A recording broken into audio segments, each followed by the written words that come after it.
Today on Final Drive, what you need to know about the Ford Bronco Sport Badlands. Let's get it.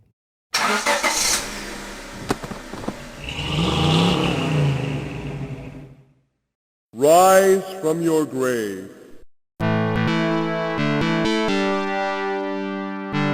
After a 25-year hiatus, the Bronco returns to life with the all-new 6th generation Ford Bronco Sport. And not since the juice was on the loose has the Bronco garnered more excitement. Dubbed the Bronco of small SUVs, the Bronco Sport is a 5-passenger SUV riding atop Ford's C2 platform with a front-engine 4x4 configuration. It is available in 5 trim levels, from base to first edition, with either a 1.5 or 2-liter EcoBoost engine priced between $26,000 to $39,000. Today, we are testing the Badlands trim in carbonized gray metallic. It is powered by a turbocharged 2-liter dual overhead cam inline 4-cylinder engine with twin independent variable camshaft timing, producing 250 horsepower and 277 pound-feet of torque, mated to a select shift 8-speed automatic transmission with a 2,200-pound tow capacity. There is a driver's side push-to-open fuel door with an estimated 21 city, 26 highway, and 23 miles per gallon combined with a capless fuel filler and 16-gallon fuel tank. The Badlands rides on 17-inch carbonized gray aluminum-painted wheels wrapped in 29-inch 65 series all-terrain off-road tires with 16-inch disc brakes all around. At the front, Ford did an awesome job with the boxy, retro-inspired styling that is both bold and aggressive. The hood has 2 parallel bulges as well as fender peaks that not only give it a more masculine appearance, but also aids with vehicle positioning. Couple this with the front-facing 180-degree split-view camera and you can confidently hit the trails without a spotter. The iconic cartridge-style grille has been reimagined with a mostly open mesh design that prominently displays the Bronco name front and center in white. However, I would have preferred the lettering in black, similar to the first edition, since the Badlands trim also has the range-topping 2-liter engine. The Bronco Sport has large and expressive LED headlights incorporating a halo light design with darkened housings for a more contemporary yet sporty visage.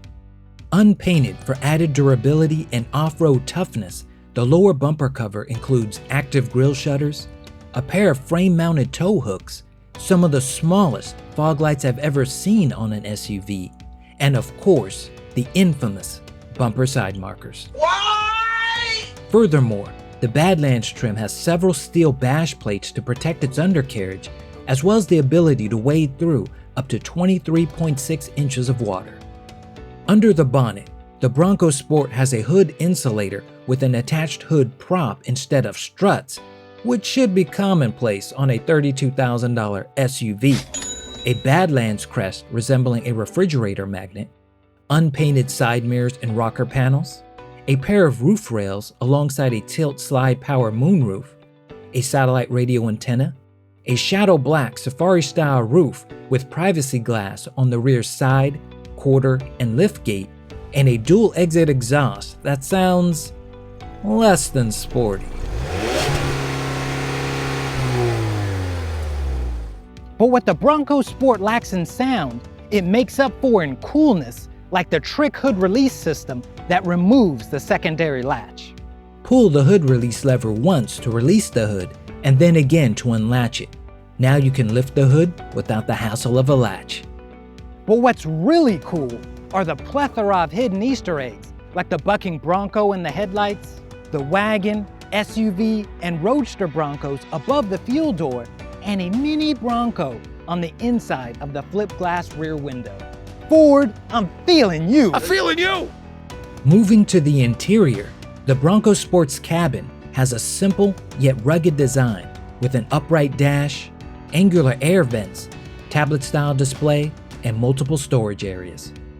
The Badlands features a 3-spoke, heated and leather-wrapped steering wheel with a Bronco badge in the center, thumb grips, paddle shifters, tilt telescopic adjustability, and smooth buttons to manage everything from the adaptive cruise control to the Bluetooth hands-free calling, all at your fingertips.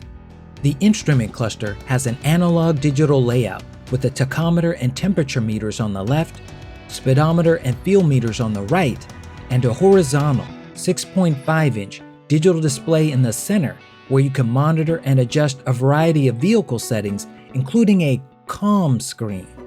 But more on that later. The Badlands terrain management system includes up to 7 GOAT modes. And no, I don't mean the greatest of all time, rather goes over any terrain. These user-selectable drive modes are normal, eco, sport, slippery and sand, mud ruts, and rock crawl. In addition, there's a trail control feature which is similar to cruise control for off-roading, as well as a twin-clutch rear drive unit with a locking differential. The Badlands features a Sync 3 infotainment system with an 8-inch LCD touchscreen display, including Apple CarPlay and Android Auto, Ford Pass Connect, 10-speaker Bang & Olufsen sound system and subwoofer, push-button start, bronze-colored accent trim around the center storage area as well as door cards, a 180-degree split-view backup camera with dynamic guidelines, dual-zone climate control, second-row center console AC vents, an electronic parking brake with brake hold, Qi wireless charging, 2 USB AC ports alongside a 12-volt power outlet up front, as well as 2 USB AC ports underneath the center console armrest.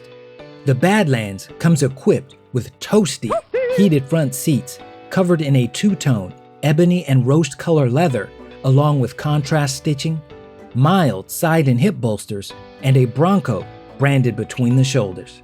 The driver's seat is 8-way power adjustable with height and lumbar controls, whereas the passenger seat only has 6-way power adjustability. Also, there's side and zipper back seat pockets with molly straps on either side. The rear seats are trimmed in the same two-tone leather like the front, with 36.9 inches of legroom and a 60/40 split folding seat back. The Badlands has 4 cup holders, 2 in the front center console and 2 in the folding rear center armrest. Also, there's 1 bottle holder in each door. However, the front doors have additional space for 1 larger item, albeit at an angle. When it comes to rear visibility, the Bronco Sport transforms from good to excellent with the foldable and removable second row headrests. The Bronco Sport has a manual instead of powered liftgate, which at this price point is a shame. There's legible designation for opening either the liftgate door or flip glass rear window to prevent confusion, and the Badlands has 29.4 cubic feet of space with the rear seats up and 60.6 with the rear seats folded down. Also, the Bronco Sport is equipped with a jack and a full-size spare. But famous, where's all the utility? That is an excellent question.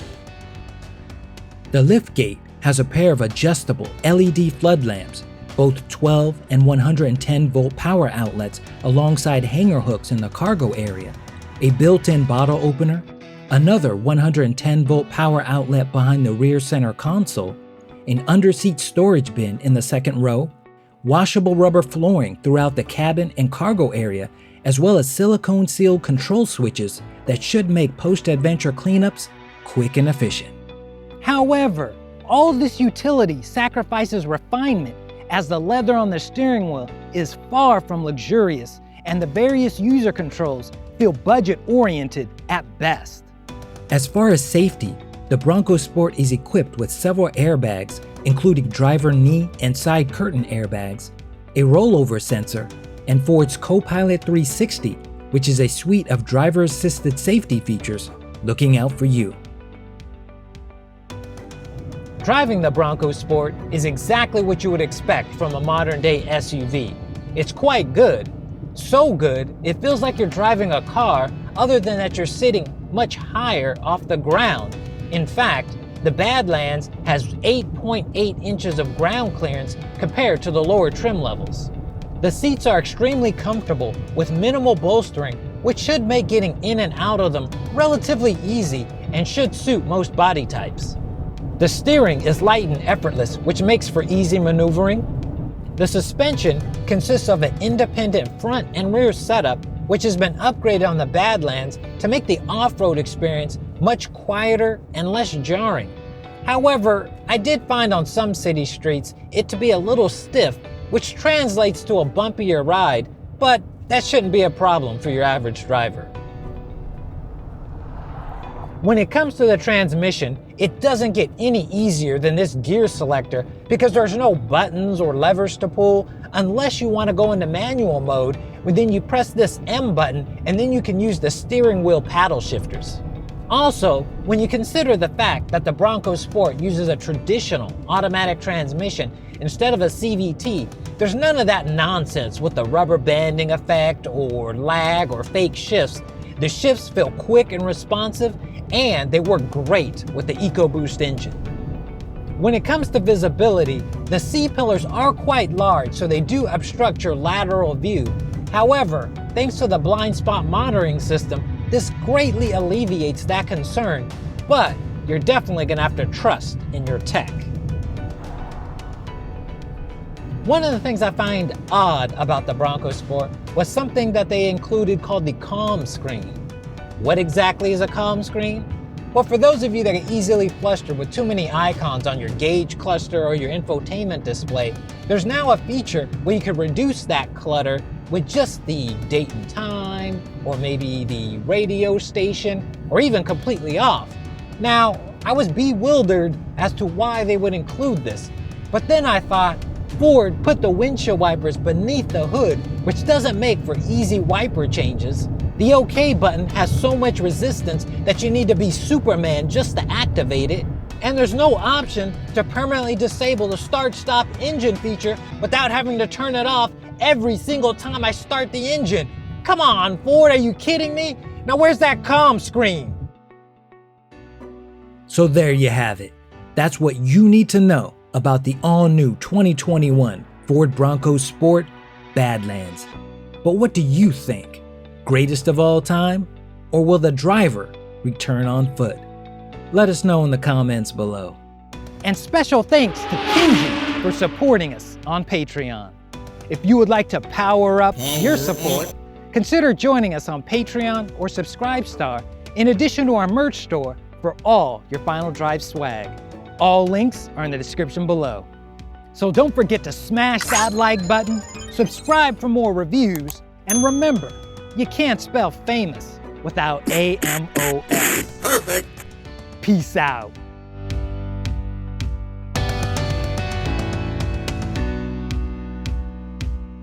And yes, it does come in white. I'm just saying.